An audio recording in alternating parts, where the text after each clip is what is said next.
الحمد لله وحده والصلاة والسلام على من لا نبي بعد أما بعد أعوذ بالله من الشيطان الرجيم بسم الله الرحمن الرحيم والفجر وليال عشر اللهم نور قلوبنا بالقرآن وزكن أخلاقنا بالقرآن وادخلنا الجنة بالقرآن ونجنا من النار بالقرآن ربنا افتح بيننا وبين قومنا بالحق وأنت خير الفاتحين صدق الله العظيم وصدق رسوله النبي الأمين الكريم ونحن على ذلك لمن الشاهدين والشاكرين والحمد لله رب العالمين۔ بعد توحید کے متوالو، غوث اعظم کے جانثارو، آئیے کچھ عرض معروض سے قبل ہم اور آپ مل کر آقا نامدار مدینے کے تاجدار جناب احمد مجتبی محمد مصطفیٰ صلی اللہ تعالی علیہ وسلم کی بارگاہ میں جس طرح سے میں پڑھاتا ہوں میرے ساتھ مل کر پڑھیے۔ الصلاۃ والسلام علیک یا رسول اللہ، الصلاۃ والسلام علیک یا حبیب اللہ، الصلاۃ والسلام علیک یا نبی اللہ صلی اللہ تعالی علیہ وسلم۔ برادران ملت اسلامیہ، خطبہ مسنونہ کے بعد میں نے جن آیتوں کی تلاوت کرنے کا شرف حاصل کیا، اللہ تبارک و تعالی میری زبان پر کلمت الحق کو جاری فرمائے۔ یقیناً آپ سبھی جانتے ہیں کہ ان قریب ذی الحجہ کا مہینہ شروع ہونے والا ہے، بلکہ ممکن ہے زیادہ تر کہ آج ہی مغرب کے بعد سے ذی الحجہ کا مہینہ شروع ہو جائے گا، اگر چاند نظر آیا تو، اور امکانات زیادہ ہیں چاند نظر آنے کے۔ تو آج انشاءاللہ جو ذی الحجہ کے 10 دنوں کی فضیلتیں ہیں، ہمیں کیا کام کرنا چاہیے حدیث کی روشنی میں، بزرگان دین کی روشنی میں ہم اسے سماعت کریں گے کہ ان 10 دنوں کے اندر ہمیں کیا کام کرنا چاہیے، اور یہ 10 دن کتنے اہم ہیں۔ یہ 10 دن جو ہیں ذی الحجہ کے، یہ کتنے اہم ہیں، کتنے متبرک ہیں، کتنے سعادت مند ہیں۔ لیکن آج ہماری قوم اس چیز سے دور ہو گئی ہے۔ آپ دیکھیں کہ 10 دنوں کے تہوار جو غیروں کے بھی آتے ہیں، ان کو کتنا جوش و خروش سے وہ لوگ مناتے ہیں، 10 دن شرکت کرتے ہیں، 10 دن حصہ لیتے ہیں۔ لیکن ہمارے یہاں پر سوائے رمضان المبارک کے اور کسی دن ایسی عبادت کا ذوق ہمارے اندر پیدا نہیں ہوتا، جبکہ یہ 10 دن جو ہیں ذی الحجہ کے شروع کے، اس کی اتنی فضیلتیں ہیں کہ اللہ تبارک و تعالی نے قرآن عظیم میں ان 10 دنوں کی قسم یاد فرمائی۔ ہم اور آپ قسم کھاتے ہیں، قسم اٹھاتے ہیں، تو ہم کسی ایسی چیز کی قسم اٹھاتے ہیں جو ہمارے نزدیک معتبر ہوتی ہے، جو ہمارے نزدیک بلند ہوتی ہے، جس کا مقام ہمارے نزدیک بلند ہوتا ہے، ہم ایسی چیز کی قسم اٹھاتے ہیں۔ حالانکہ مسئلہ شریعت کا یہ ہے کہ اللہ تبارک و تعالی اور کلام اللہ کے علاوہ اور کسی بھی چیز کی قسم اٹھانا جائز نہیں ہے۔ غور سے سننا مسئلہ، اللہ اور کلام اللہ کے علاوہ، کیونکہ کلام اللہ جو ہے اللہ کا کلام ہے، اس کے علاوہ کسی بھی چیز کی قسم اٹھانا، چاہے کچھ بھی ہو، وہ مسجد کی قسم ہو، ماں باپ کی قسم ہو، بیوی کی قسم ہو، اس کی قسم، تیری قسم، میری قسم، جو ہم بولتے ہیں نا سب، تیری قسم، پھر سوچتے ہیں کہ اگر نہیں پوری کی جائیں گی تو مر جائے گا۔ یہ ساری چیزیں خرافات ہیں، ایسا کچھ بھی نہیں ہے شریعت کے اندر۔ لہذا قسم ہے ہی نہیں سوائے اللہ اور کلام اللہ کی، تو اللہ ہی کی قسم اٹھانی چاہیے، کیونکہ سب سے بلند ذات اگر کوئی ہے تو اللہ تبارک و تعالی، تو اللہ کے علاوہ کسی اور کی قسم نہیں اٹھانی چاہیے۔ ساری قسمیں باطل ہے شریعت کی روشنی میں، لیکن پھر بھی میں بتانے کے لیے، سمجھانے کے لیے بتا رہا ہوں کہ انسان جب قسم اٹھاتا ہے تو اس لیے اٹھاتا ہے یہ سوچ کر کہ میرے نزدیک یہ شے معتبر ہے، اس لیے قسم اٹھاتا ہے۔ لیکن اللہ تبارک و تعالیٰ اگر قسم یاد کر لے، اس لیے نہیں کہ وہ شے معتبر ہے اس لیے، بلکہ اللہ قسم یاد کر لے تو وہ شے معتبر ہو جایا کرتی ہے نا۔ اگر اللہ نے جس کی قسم اٹھا لی تو وہ شے معتبر ہو جائے گی، وہ عظمت والی ہو جائے گی، کہ اللہ نے قسم اٹھائی ہے، اللہ نے قسم یاد فرمائی ہے۔ تو اب آئیے اللہ تبارک و تعالیٰ کا فرمان والفجر ولیال عشر، فجر کی قسم اور 10 راتوں کی قسم، فجر کی قسم اور 10 راتوں کی قسم۔ اللہ تبارک و تعالیٰ نے اس صورت کے اندر اور بھی قسم یاد فرمائی، لیکن ابتدا ان 2 قسموں کے ساتھ فرمائی۔ فجر سے مراد کیا ہے؟ الگ الگ اقوال ہیں مفسرین کے۔ بعض مفسرین کہتے ہیں یہاں فجر سے مراد نماز فجر ہے، ہر دن کی نماز فجر ہے، جس سے ہم غافل ہیں، جس کو ہم چھوڑے بیٹھے ہیں، جس کو ہم پڑھتے ہی نہیں ہیں، خواب خرگوش میں رہتے ہیں، نیند کے آغوش میں رہتے ہیں، اتنی ہمت نہیں ہوتی کہ ہم اٹھ کر مسجد تک آ سکیں۔ 1 سے 1.5 صف مشکل بھری ہوئی نظر آتی ہے، یعنی ہمارا ایمان کتنا کمزور ہو گیا ہے۔ ذرا اندازہ لگاؤ مسلمانوں کہ یہی ایمان ہے کہ نبی کی محبت میں ہم اپنی نیند بھی قربان نہیں کر سکتے، پھر جب جان کی باری آئے گی تو پھر کیسے قربان کرو گے؟ کیسے ہوگا آپ سے کہ جان قربان کرے جب نیند نہیں قربان کر سکتے ہو؟ نیند اللہ کے رسول صلی اللہ علیہ وسلم کی محبت میں قربان نہیں ہو پا رہی ہے، جان کی بات کیسے کرتے ہو؟ برادران ملت اسلامیہ، اپنی نیند کی قربانی دو اور نماز فجر کی پابندی کرو، اس لیے کہ فجر کی قسم اللہ تبارک و تعالیٰ نے یاد فرمائی ہے۔ اور اللہ تبارک و تعالیٰ نے اس لیے بھی یاد فرمائی، مفسرین کہتے ہیں کہ یہ وہ وقت ہے جب اللہ تبارک و تعالیٰ فرشتوں کو بھیجتا ہے کہ فرشتوں جاؤ اور میرے بندوں کے درمیان رزق کو تقسیم کرو۔ رزق کو تقسیم کیا جاتا ہے اس وقت میں، اور ہم سوئے رہتے ہیں، پھر ہمارے رزق میں برکت کہاں سے ہوگی؟ برادران ملت اسلامیہ، اور بعض مفسرین کہتے ہیں فجر سے مراد عید الاضحیٰ کی فجر کی نماز ہے۔ عید الاضحیٰ کی فجر کی قسم یاد فرمائیے ہے، عید الاضحیٰ کے دن جو فجر آتی ہے اس کی قسم یاد فرمائیے ہے۔ برادران ملت اسلامیہ آگے کہا ولیال عشر، اور 10 راتوں کی قسم۔ یہ 10 راتیں کون سی ہیں؟ تو مفسرین نے کہا یہی 10 راتیں ہیں، یعنی آج اگر چاند نظر آیا تو آج رات سے جو راتیں شروع ہوگی تو عید کی رات تک یہ 10 راتیں ہیں۔ یہ 10 راتوں کی قسم اللہ تبارک و تعالیٰ نے یاد فرمائی۔ اب سوچو کہ جس کی قسم میرا رب یاد کرے تو وہ کتنی عظیم راتیں ہوگی۔ یہی وجہ ہے کہ آقا علیہ الصلوۃ والسلام نے ارشاد فرمایا کہ اللہ تبارک و تعالیٰ کو ان 10 دنوں کے اور ان 10 راتوں کی عبادت سے زیادہ عبادت اور کسی دن میں اتنی پیاری نہیں ہے جتنی ان 10 دنوں میں اور 10 راتوں میں پیاری ہے۔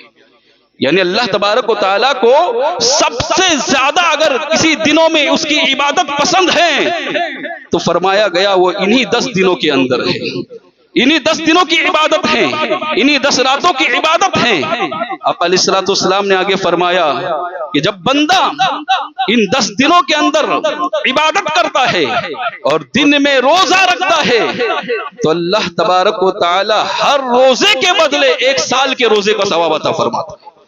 یہ 10 دنوں میں اگر کوئی ایک دن بھی روزہ رکھے گا، کسی بھی دن ایک دن اگر روزہ رکھے گا تو فرمایا گیا کہ 1 سال کے روزے کا ثواب اللہ تبارک و تعالیٰ عطا فرمائے گا۔ اور فرمایا کہ اگر کسی نے ان 10 راتوں میں اگر 1 رات بھی قیام کیا، 1 رات، میرے آقا فرماتے ہیں کہ گویا اس نے لیلۃ القدر میں عبادت کی۔ کتنی فضیلت ہے! اب سوچیں کہ لیلۃ القدر کے پانے کے لیے کتنی جستجو کی جاتی ہے، کتنی تلاش کی جاتی ہے کہ لیلۃ القدر 23 میں ہو جائے، 21 میں ہو جائے، 27 میں ہو، 25 میں، 29 میں ہو، اور پھر رات بھر جو اللہ والے ہوتے ہیں وہ تلاش کرتے، ڈھونڈ کر عبادت کرتے ہیں، بلکہ ساری راتوں میں عبادت کرتے ہیں معتکف حضرات جو ہوتے ہیں۔ برادران ملت اسلامیہ، لیلۃ القدر کی تخصیص تو نہیں ہوئی، لیکن اللہ کے رسول صلی اللہ علیہ وسلم نے اپنی امت کو اس فضیلت سے بھی مایوس نہ کیا، بلکہ وہ فضیلت بھی ان 10 راتوں کو عطا فرما دی۔ تو یقیناً کتنی اہم راتیں ہوگی اور کتنے اہم دن ہوگی۔ آقا علیہ الصلوۃ والسلام کے زمانے میں ایک شخص تھا جو گانوں کا دلدادہ تھا، گانے سننے کا شوقین تھا، دین سے تھوڑا سا دور تھا، لیکن جیسے ہی ذی الحجہ کا چاند نظر آتا تھا غسل کرتا تھا اور اللہ کی عبادت میں مصروف ہو جاتا تھا، رات بھر عبادت کرتا تھا، دن میں روزہ رکھتا تھا۔ حضرت عائشہ صدیقہ رضی اللہ تعالی عنہا اس حدیث کی راوی ہے، کہتی ہیں کہ جب اس کی خبر آقا علیہ الصلوۃ والسلام کو پہنچی، اللہ کے رسول صلی اللہ علیہ وسلم کو جب اس کی خبر پہنچی کہ ایسا ایسا شخص ہے جو ذی الحجہ کا مہینہ شروع ہوتے ہی عبادت میں مصروف ہو جاتا ہے، دن کو روزہ رکھتا ہے، رات کو قیام کرتا ہے، تو آقا علیہ الصلوۃ والسلام نے اس کو بلایا اور بلا کر پوچھا کہ شخص سے بتا کہ تجھے ان دنوں عبادت پر کس چیز نے ابھارا ہے؟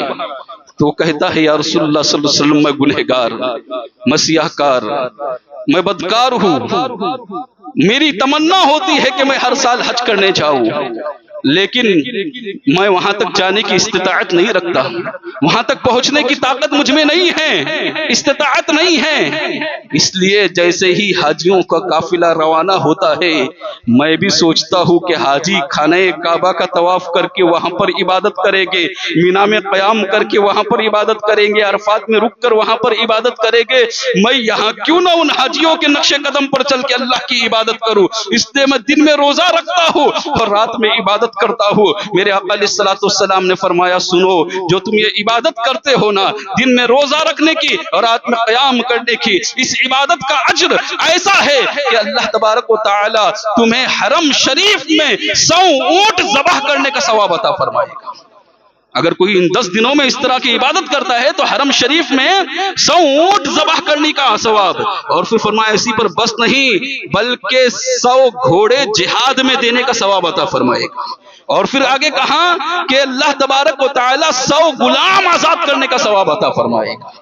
آج ہمارے پاس غلام تو ہم آزاد کر نہیں سکتے، لیکن ثواب سے محرومی نہیں ہے۔ آج بھی اگر ہم ان 10 دنوں کی قدر کریں گے، ان 10 دنوں میں عبادت کریں گے، نماز کو پابندی کے ساتھ پڑھیں گے، رات میں جاگیں گے، رات میں جتنا ہو سکے گا ہم عبادت کریں گے، موبائل اور انٹرنیٹ کو چھوڑ کر جو فحش اور عریانیت والے مناظر ہو دیکھتے ہیں اور جو غلط روش پر ہم راتوں کو گزارتے ہیں ان کو چھوڑ کر اگر ہم اللہ کی بندگی میں، اللہ کی عبادت میں گزاریں گے تو اللہ تبارک و تعالی ہمیں بھی ایسا اجر عطا فرمائے گا۔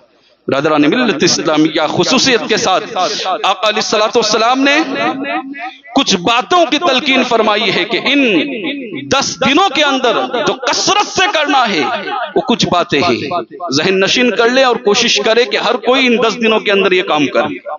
میرے آقا علیہ الصلوۃ والسلام نے فرمایا کہ اگر کوئی ان 10 دنوں کے اندر، ویسے تو پورے سال کرنا چاہیے لیکن ان 10 دنوں کے اندر میرے آقا علیہ الصلوۃ والسلام فرماتے ہیں اگر صدقہ کرتا ہے، کسی مسکین کو کچھ عطا کرتا ہے تو اللہ تبارک و تعالی گویا اسے وہ ثواب عطا فرماتا ہے کہ انبیاء کرام کی طرح صدقہ کرنے کا ثواب عطا فرماتا ہے، نبیوں کی طرح صدقہ کرنے کا ثواب۔ اگر ان 10 دنوں میں کسی نے صدقہ کیا تو نبیوں کو نے جو صدقہ کیا ہے اس طرح کا ثواب اللہ تبارک و تعالیٰ عطا فرماتا ہے۔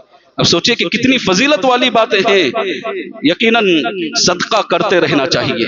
صدقہ ایسی چیز ہے جو بلاؤں کو ٹال دیتی ہے، جو مصیبت کو دور کر دیتی ہے، جو پریشانیوں کا خاتمہ کرتی ہے۔ کہا گیا کہ اٹھنے کے بعد سب سے پہلا کام اگر کچھ کرنا ہے تو وہ صدقہ کیا کرو۔ یہ صدقہ بلاؤں کو چیر دیتا ہے، بلاؤں کو دور کر دیتا ہے۔ برادران ملت اسلامیہ، صدقے کے تعلق سے ایک بزرگ کا واقعہ ہے کہ ان کا یہ طریقہ کار تھا کہ ہر وقت جب بھی وہ گھر سے کہیں جاتے، کہیں باہر جانا ہوتا تو پہلے صدقہ کرتے اور پھر جاتے، صدقہ دیتے اور پھر جاتے، بھلے کچھ بھی ہو ان کے پاس جو چیز میسر آتی، اگرچہ روٹی ہو چاہے کھانا ہو کچھ بھی ہو، پہلے وہ صدقہ کرتے تھے اور پھر گھر سے نکلتے تھے۔ ایک مرتبہ سفر کے لیے نکلے، کچھ نہیں تھا ان کے پاس تو روٹی کے چند ٹکڑے تھے، انہوں نے اس میں سے کچھ ٹکڑے جو ہیں وہ صدقہ کیے اور صدقہ کرنے کے بعد پھر وہ نکل گئے سفر کے لیے۔ رات کی تاریکی تھی، ایک جگہ قیام کیا، ابھی قیام کر رہے تھے، اسی درمیان ایک سانپ کے اوپر ان کا پیر پڑ گیا، سانپ کے اوپر پیر پڑ گیا، سانپ نے ڈنک نکالا اور ان کو مارنا چاہا، ڈنک مار رہا ہے لیکن اس کا منہ جو ہے، اس کے دانت جو ہے اس بزرگ کے پیر میں نہیں آ رہے۔ اب وہ ہٹ گئے وہاں سے اور جلدی سے سانپ کو مارا، سب لوگ جمع ہو گئے۔ جب سانپ کو مارا گیا تو دیکھا گیا کہ سانپ ڈنک مار رہا تھا اور پیر میں لگ نہیں رہا تھا، وجہ کیا ہے؟ تو دیکھا گیا، غور کیا گیا تو سانپ کے منہ میں روٹی کا ایک ٹکڑا تھا، سانپ کے منہ میں روٹی کا ایک ٹکڑا تھا۔ بزرگ کہتے ہیں میں سمجھ گیا جو صدقہ کر کے روٹی میں نکلا تھا وہی اس کے منہ میں اٹک گیا تھا اور وہ مجھے ڈنک مارنے سے قاصر رہ گیا تھا۔ برادران ملت اسلامیہ، تو صدقہ کرو، اللہ مصیبت کو دور فرمائے گا۔ اور صدقے کا مطلب ہم یہ سمجھتے ہیں کہ غریب کو ہی ڈھونڈ کر دینا چاہیے، ہاں غریبوں کو دینا بہت اچھی بات ہے، لیکن یہ صدقہ واجبہ نہیں ہے، یہ صدقہ نافلہ ہے۔ ہر ضرورت مند کو آپ دے سکتے ہو۔ جو آپ کے پاس قرض لینے کے لیے آتا ہے اس کی بھی آپ تھوڑی سی مدد کر سکتے ہو۔ جو آپ کو لگتا ہے کہ واقعی ہے ایسا محتاج ضرورت مند جو ہیں اس کو بھی دے سکتے ہیں، اور آپ کسی اچھے شخص کو بھی دے سکتے ہیں۔ آقا علیہ الصلوۃ والسلام نے فرمایا اگر کوئی شخص اپنے بیوی اور بچوں کو کھلاتا ہے یہ بھی صدقہ ہے، اپنے ماں باپ کو دیتا ہے یہ بھی صدقہ ہے۔ اور اسی پر بس نہیں، اگر کسی کے اندر دینے کی طاقت نہ رہی، دینے کی استطاعت نہیں ہے، بہت غریب ہے، بہت غریب ہے، تو آقا علیہ الصلوۃ والسلام نے فرمایا اگر کسی مومن بھائی کو دیکھ کر مسکرائے گا تو یہ بھی صدقہ ہے۔ مومن بھائی کو دیکھ کر مسکرائے گا تب بھی صدقہ ہے۔ برادران ملت اسلامیہ، تو اپنے گھروں سے نکلو تو صدقہ ادا کر کے نکلو۔ اور ایک بات اور یاد رکھیں کہ سب سے زیادہ آپ کی دولت کے اگر کوئی محتاج، کوئی ضرورت مند ہے، اور دولت کے سب سے زیادہ اگر کوئی مستحق ہیں آپ کے، تو اگر آپ کے والدین زندہ ہے تو وہ ہے۔ یسألونک ماذا ينفقون قل ما انفقتم من خیر فللوالدین، قرآن کہتا ہے جب پوچھا جاتا ہے کہ ہم اپنا مال کہاں خرچ کریں تو فرمایا گیا کہ اللہ کی راہ میں خرچ کرو بہترین جگہ پر، اور بہترین جگہ میں سب سے پہلی جگہ جو ہے وہ اپنے والدین پر خرچ کرنا۔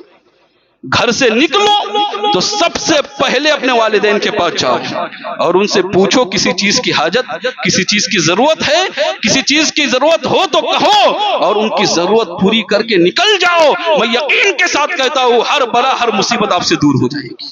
برادران ملت اسلامیہ، اور ہے نا لوگ جو ہے علماء کے پاس، امام کے پاس لکھ کر بھیجتے چٹھی، فلاں صاحب کے لیے دعا کرو، فلاں صاحب کے لیے دعا کرو۔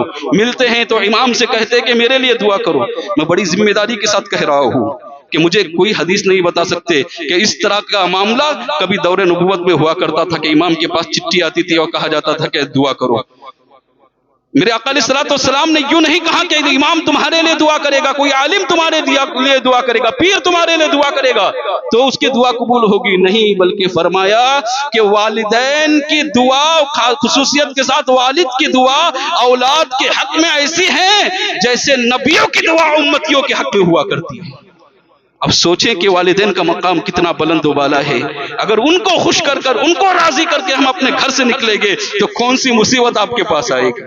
ہر مصیبت کو ان کی دعائیں دور کر دے گی۔ برادران ملت اسلامیہ، والدین کو راضی کرو صدقہ کر کے، غریبوں کو، اپنے خاندان والوں کو، اپنے لوگوں کو دیکھو اپنے گھر میں کوئی ہے کیا ایسا جو ضرورت مند ہے، خصوصیت کے ساتھ خاندان والوں میں دیکھو کہ خاندان میں کوئی ایسا ہے کیا جس کو دینا ہے، اس کو دے کر نکل جاؤ۔ انشاءاللہ اللہ تبارک و تعالیٰ آپ کی ہر مصیبت کو دور فرمائے گا۔ اور ان 10 دنوں کے اندر اگر مدد کی تو فرمایا صدقہ اگر کسی نے کیا تو انبیاء کرام کی طرح صدقہ کرنے کا ثواب عطا فرمائے گا۔ دوسری چیز جو ہے وہ کہیں گئی کہ عیادت کرنا، کوشش کریں، ویسے تو سال بھر عیادت کرنی چاہیے، کوئی بیمار ہو تو اس کے گھر جا کر اس کی تیمارداری، اس کی عیادت کرنی چاہیے، کوئی دواخانے میں ہو، ہاسپٹل میں ہو تو اس کو وہاں پر جا کر عیادت کرنی چاہیے۔ لیکن خاص کر کے فرمایا ان 10 دنوں کے اندر، میرا آقا فرماتے ہیں اگر کوئی ان 10 دنوں کے اندر بیمار کی عیادت کرتا ہے، مریض کی تیمارداری کرتا ہے تو گویا اپنے وقت کے اولیاء کرام کی عیادت کی ہے اس نے۔ اللہ والوں کے مزار پر جاتے ہو نا، بڑے شوق سے جانا جائز ہے بالکل، لیکن فرمایا کہ اگر وہ فیض جو اولیاء اللہ کے مزار پر جا کر ملتا ہے، وہ فیض اگر تمہیں تلاش کرنا ہے، وہ فیض اگر تمہیں ڈھونڈنا ہے، اس فیضان سے اگر آپ کو مالا مال ہونا ہے تو ان 10 دنوں میں کسی مریض کی عیادت کرو، کسی مریض کی تیمارداری کرو، اللہ تبارک و تعالیٰ وہ ثواب عطا فرمائے گا، وہ فیضان عطا فرمائے گا۔ برادران ملت اسلامیہ، مریض کی عیادت یہ بھی بہت اہم ہے، یہ بھی بہت اہم ہے جس کو ہم نے چھوڑ کر رکھا ہے۔ اور خصوصیت کے ساتھ مریض کی عیادت کرتے وقت آپ جاؤ مریض کی عیادت کرنے کے لیے، اور اگر وہ ہاسپٹل میں ہو اور آپ کو اللہ تبارک و تعالیٰ نے کچھ دیا ہے تو جس طرح سے آپ شادی کے اندر جاتے ہوئے پہلے ہی ایک پاکٹ بناتے ہیں کہ دلہے کو تحفہ دینا ہے، اس طرح بیمار کے لیے بھی جاؤ تو مریض کو کچھ نہ کچھ دے کر آؤ آپ کی حیثیت کے مطابق۔ اگر میں سمجھتا ہوں ایک مریض کو اگر 10 لوگ بھی جائیں گے دیکھنے کے لیے اور کچھ نہ کچھ اپنی حیثیت کے مطابق اسے عطا کرے گے، میں سمجھتا ہوں بہت سارا بوجھ اس کا ہاسپٹل کا بل کا جو ہے اس کا کم ہو جائے گا. ہوگا یا نہیں ہوگا؟ لیکن ہم اس پر دھیان نہیں دیتے ہیں. جبکہ شادی کا معاملہ یہ ہے کہ شادیاں جو ہوتی ہیں ہمارے یہاں پر، وہ شادیاں پہلے ہی سے تیاری ہوتی ہے. 6 مہینے پہلے سے، 3 مہینے پہلے سے شادیاں ہوتی ہیں تو 3 مہینے پہلے سے پلاننگ ہوتی ہے، اتنا پیسہ یہاں سے آئے گا، اتنا پیسہ اس طرح سے کیا جائے گا. لیکن جب کوئی بیمار ہوتا ہے تو کیا 3 مہینے پہلے معلوم ہوتا ہے؟ بیمار اچانک ہوتا ہے. تو اب بتاؤ کہ شادی میں دینا پیسے جو دیتے ہیں، جو دولہا ہوتا ہے وہ زیادہ ضرورت مند ہے یا بیمار زیادہ ضرورت مند ہے جس کو اچانک ضرورت پڑی ہے؟ تو ہم جو زیادہ ضرورت مند ہے اس کو نہیں دے رہے، بلکہ ہم کس کو دے رہے ہیں؟ جو کم ضرورت مند ہے ان کو بھی دینا چاہیے. شادی کے اخراجات میں کہیں نہ کہیں تعاون ہوتا ہے، میں ان کو منع نہیں کرتا، لیکن بیماروں کو بھی دینے کی عادت بنو. لیکن حال یہ ہے کہ ہماری قوم کا کہ بیمار مانگتے رہ جاتا ہے اور ہم نہیں دیتے، اور نہ دینے کی بات تو چھوڑو، عیادت کرنے تک نہیں چاہتے ہیں. سگے رشتہ دار بیمار ہوتے ہیں، دوست احباب بیمار ہوتے ہیں، اور ہمارے جان پہچان والے بیمار ہوتے ہیں تو ہم اس کی خیریت تک معلوم نہیں کرتے، ہم اس کو پوچھنے تک نہیں جاتے. برادران ملت اسلامیہ، آقا علیہ الصلوۃ والسلام نے فرمایا کہ ایک شخص کے بارے میں سنو کہ وہ شخص جس نے اب دن میں 5 کام کیے، اللہ تبارک و تعالی اسے جنت کے اندر مقام عطا فرمائے گا. 5 کام کیے جس نے اسے جنت میں مقام عطا فرمائے گا. پہلا کام یہ ہے کہ جس نے کسی بیمار کی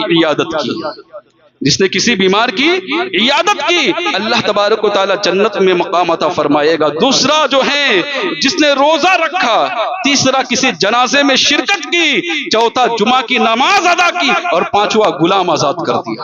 اگر یہ 5 کام ایک دن میں کبھی ہو گئے تو اللہ تبارک و تعالی جنت میں اعلیٰ مقام عطا فرمائے گا. یہ کیسے ہو سکتا ہے؟ اگر آپ کو پتا چلے کہ جمعہ کے دن کوئی بیمار ہو گیا یا کسی کی میت ہو گئی ہے، بیمار تو ہوتے ہی اکثر لوگ بوڑھے جو ہوتے ہیں گھر پہ بیمار ہوتے ہیں، اگر آپ کو پتا چل جائے جمعہ کے دن اگر کوئی بیمار ہوا ہے تو آپ فوراً رات میں ہی نیت کر لے کہ روزہ رکھوں گا کل، اور اس کا یہ ہوگا کہ آپ کا روزہ بھی ہوگا، جمعہ کی نماز بھی ادا ہوگی، محلے میں کسی کو ڈھونڈ لے، ایک بیمار ہوگا اس کی عیادت بھی ہوگی، اور پھر غلام آزاد تو نہیں کر سکتے، کچھ رقم اللہ کی راہ میں صدقہ کر دے، اللہ تبارک و تعالی جنت میں اعلیٰ مقام عطا فرمائے گا. برادران ملت اسلامیہ، آقا علیہ الصلوۃ والسلام نے ایک دن پوچھا تھا، صحابہ کرام بیٹھے ہوئے تھے، صحابہ کرام سے پوچھا کہ اے میرے صحابیوں، آج تم میں سے کسی نے روزہ رکھا ہے؟ تو حضرت ابوبکر صدیق رضی اللہ تعالیٰ عنہ کھڑے ہو کہا ہاں یا رسول اللہ صلی اللہ علیہ وسلم، میں نے روزہ رکھا ہے. پھر فرمایا کہ تم میں سے کسی نے بیمار کی عیادت کی ہے؟ سب خاموش تھے. حضرت ابوبکر صدیق رضی اللہ تعالیٰ عنہ پھر کھڑے ہو کے کہا ہاں یا رسول اللہ صلی اللہ علیہ وسلم، مقام صدیقیت بھی دیکھے، کہا ہاں یا رسول اللہ صلی اللہ علیہ وسلم، ہاں میں نے بیمار کی آج عیادت بھی کی ہے. پھر آقا علیہ الصلوۃ والسلام نے فرمایا کہ تم میں سے کسی نے آج کسی کی نماز جنازہ پڑھی ہے؟ پھر سب خاموش تھے. حضرت ابوبکر صدیق رضی اللہ تعالیٰ عنہ کھڑے ہوئے کہا ہاں یا رسول اللہ صلی اللہ تعالیٰ علیہ وسلم، میں نے آج نماز جنازہ بھی ادا کی ہے. پھر آقا علیہ الصلوۃ والسلام نے فرمایا کیا تم میں سے کسی نے آج مسکین کو کھانا کھلایا ہے؟ تو حضرت ابوبکر صدیق رضی اللہ تعالیٰ عنہ پھر کھڑے ہو گئے، کہنے لگے ہاں یا رسول اللہ صلی اللہ علیہ وسلم، میں نے مسکین کو کھانا بھی کھلایا ہے. آقا علیہ الصلوۃ والسلام نے فرمایا جس نے دن بھر کے اندر یہ 4 کام کر لیے گویا اس نے اپنے آپ کو جنتی ثابت کر دیا ہے. جنتی ہونے کے لیے 4 کام اگر کوئی دن میں کر دے تو جنتی ہو جائے گا. برادران ملت اسلامی، کیا یہ فضیلت ہے بیمار کی عیادت کرنے کی. تو یہ ان دنوں کے اندر اگر خصوصیت کے ساتھ ان دنوں میں اگر مریض کی عیادت کی جائے گی، بیمار کی تیمارداری کی جائے گی، تو آپ سوچیں کہ آقا علیہ الصلوۃ والسلام نے فرمایا اللہ والوں کی، اولیاء کرام کی عیادت کا ثواب ملے گا. اولیاء کرام کی بارگاہ میں جانے کے بعد جو فیضان ملتا ہے وہ فیضان ملے گا. وقت اجازت نہیں دیتا، اور بھی بہت سارے کام ہیں، انشاءاللہ پھر کبھی موقع ملا تو انہیں بیان کروں گا. اللہ تعالیٰ سے دعا ہے کہ اہل سنت سے زیادہ عمل کرنے کی توفیق عطا فرمائے. وما علینا الا البلاغ. السلام علیکم ورحمۃ اللہ وبرکاتہ.